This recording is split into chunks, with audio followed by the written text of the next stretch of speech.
I found that nothing in life is worthwhile unless you take risks. Nothing. Nelson Mandela said, "There is no passion to be found playing small and settling for a life that's less than the one you're capable of living." I'm sure people have told you to make sure you have something to fall back on. Make sure you got something to fall back on, honey. But I never understood that concept. If I'm going to fall, I don't want to fall back on anything except my faith. I want to fall forward. I figure at least this way I'll see what I'm going to hit. Fall forward. This is what I mean. Reggie Jackson struck out 2,600 times in his career, the most in the history of baseball. But you don't hear about the strikeouts. People remember the home runs. Fall forward.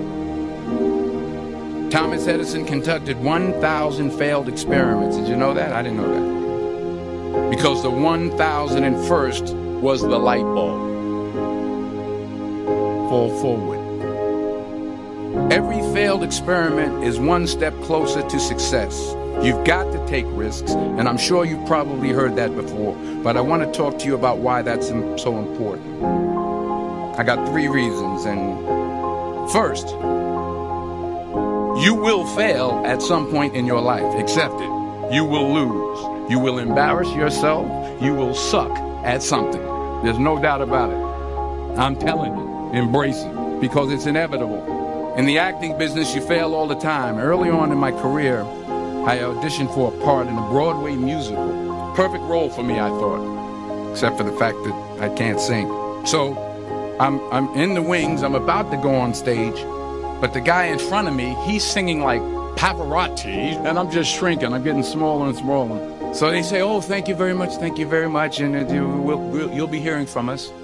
So I come out with my little sheet music, and I hand it to the accompanist, and so I start, I'm going to sing. I'm like, it's just my imagination once again, and then coming away with me. And I'm not saying anything, so I'm thinking I'm getting better. So I just start getting into it. It was just my imagination. Running. This, thank you. Thank you very much, Mr. Washington. Thank you. So I assumed I didn't get the job. But the next part of the audition, he called me back. The next part of the audition is the acting part of the audition. So I'm like, hey, okay, maybe I can't sing, but I know I can act. So they pair me with this guy. And again, I didn't know about musical theater. And musical theater is big, so they can reach everyone all the way in the back of the stadium. And I'm more from a realistic, naturalistic kind of acting where you actually talk to the person next to you. So I don't know what my line was. My line was, well, hand me the cup. And his line was, well, I will hand you the cup, my dear. The cup will be there to be handed to you. And I said, oh, okay. Well, should I give you the cup back? Oh, yes, you should give it back to me because you know that is my cup and it should be given back to me. I didn't get the job. But here's the thing. I didn't quit. I didn't fall back. I walked out of there to prepare for the next audition and the next audition and the next audition. I prayed, and I prayed, but I continued to fail and fail and fail. But it didn't matter because you know what? There's an old saying, you hang around the barbershop long enough, sooner or later you're going to get a haircut. So you will catch a break, and I did catch a break. Last year, I did a play called Fences on Broadway. Won the Tony Award. But here's the kicker. It was at the Court Theater. It was at the same theater that I failed that first audition 30 years prior. The point is, every graduate here today has the training and the talent to succeed. But do you have the guts to fail? Here's my second point about failure. If you don't fail, you're not even trying.